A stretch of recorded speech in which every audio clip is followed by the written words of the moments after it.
அஸ்ஸலாமு அலைக்கும். நான் உங்கள் ஷிஃபா குக்கிங்லேருந்து பேசுகிறேன்.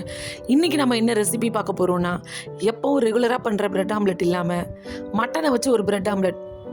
வாங்க எப்படி செய்யுதுன்னு பார்க்கலாம். இங்கே நான் 2 பிரெட் ஸ்லைஸ் எடுத்து வச்சுருக்கேன். கொஞ்சம் சீஸ் துருவி வச்சுருக்கேன். ஒரு பவுலில் ஒரு 2லேருந்து 3 ஸ்பூன் மயோனஸ் எடுத்துக்கோங்க. இது கடையில் உள்ள மைனஸ் தான். இது கூட ஒரு 2 ஸ்பூன் டொமேட்டோ கெச்சப் சேர்த்துக்கிறேன்.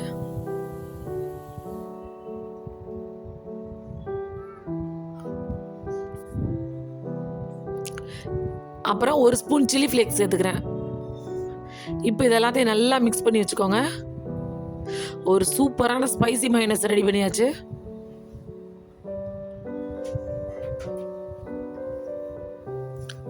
அவ்வளோதான், ரெடி பண்ணியாச்சு. இப்போ இது ரெடியாக இருக்கட்டும்.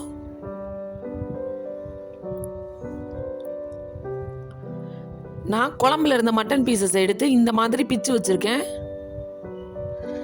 இப்போ மயோனஸும் ரெடியாக இருக்குது, மட்டனும் ரெடியாக இருக்குது, சீஸும் ரெடியாக இருக்குது. ஒரு பவுலில் 2 முட்டையை உடச்சி ஊற்றி கொஞ்சம் உப்பு போட்டு அடித்து வச்சுக்கோங்க.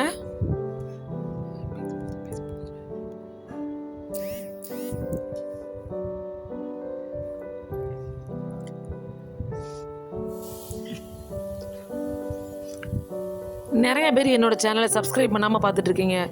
என்னோட சேனலை நீங்கள் சப்ஸ்கிரைப் பண்ணிங்கன்னா நான் போடுற புது புது வீடியோஸ்லாம் உங்களுக்கு நோட்டிஃபிகேஷனில் வரும்.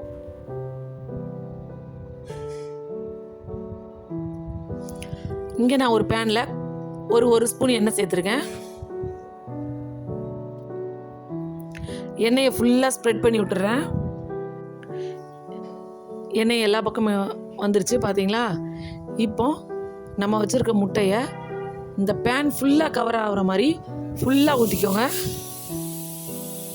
ஏன்னா அப்போ தான் நம்ம பிரெட் ஆம்லெட் போடும்போது கரெக்டாக இருக்கும். இப்போ நம்ம வச்சுருக்க பிரெட் 2ஐயும் எடுத்து நடுவில் வச்சிடுறேன். அடுப்பை நல்லா லோ ஃப்ளேமில் வச்சுக்கோங்க. இப்போ ஒரு பிரெட்டுக்கு மேலே நம்ம செஞ்சு வச்சுருக்கிற ஸ்பைசி மைனஸ் எடுத்து தடவிடுங்க. அப்படி நல்லா திக்காக வச்சுருங்க.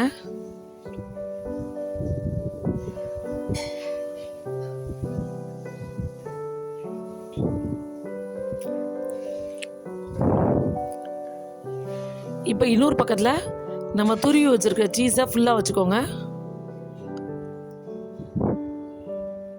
இப்போ அந்த மைனஸ்க்கு மேலே நம்ம வச்சுருக்க மட்டன் பீசஸை ஃபுல்லாக போட்டுக்கோங்க. நல்லா ஃபுல்லாக போடுங்க, அப்போ தான் சாப்பிடும் போது நல்லா டேஸ்ட்டாக இருக்கும்.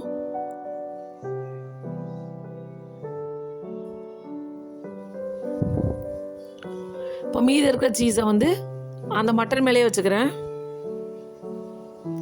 இப்போ ஓரத்தில் இருக்கிற முட்டையெல்லாம் சென்டரில் மடித்து விட்டுக்கோங்க.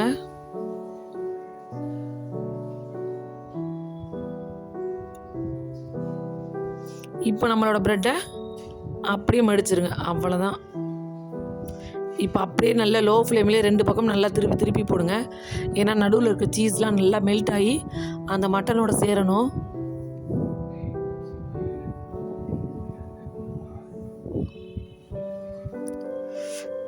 இது சாப்பிடும் போது ரொம்ப டேஸ்ட்டாக இருக்கும். அந்த மட்டன், அந்த மயோனஸ், அந்த சீஸ் எல்லாம் சேர்ந்து. அவ்வளோதான், பிரெட் ஆம்லெட் ரெடி ஆயிடுச்சு. பாருங்கள், அந்த சீஸு அந்த மயோனஸ் எல்லாம் எப்படி வெளியில் வடிகிறது மாதிரி இருக்குன்னு பாருங்கள். இதே மாதிரி உங்கள் வீட்டில் ட்ரை பண்ணி பாருங்கள். கண்டிப்பாக உங்களுக்குலாம் ரொம்ப பிடிக்கும். பாருங்கள், இப்போ நான் எப்படி இருக்குன்னு காமிக்கிறேன். பார்த்தீங்களா அந்த மட்டனும் சீஸும் எப்படி இருக்குன்னு.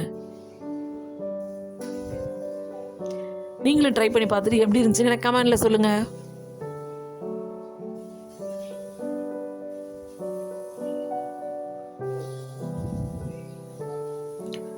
என்னோட இந்த ரெசிபி உங்களுக்கு பிடிச்சிருந்துச்சுன்னா என்னோட சேனலை லைக் பண்ணுங்கள், ஷேர் பண்ணுங்கள், சப்ஸ்கிரைப் பண்ணுங்கள். சூப்பர், சப்ஸ்கிரைப் பண்ணுங்க. தேங்க்யூ.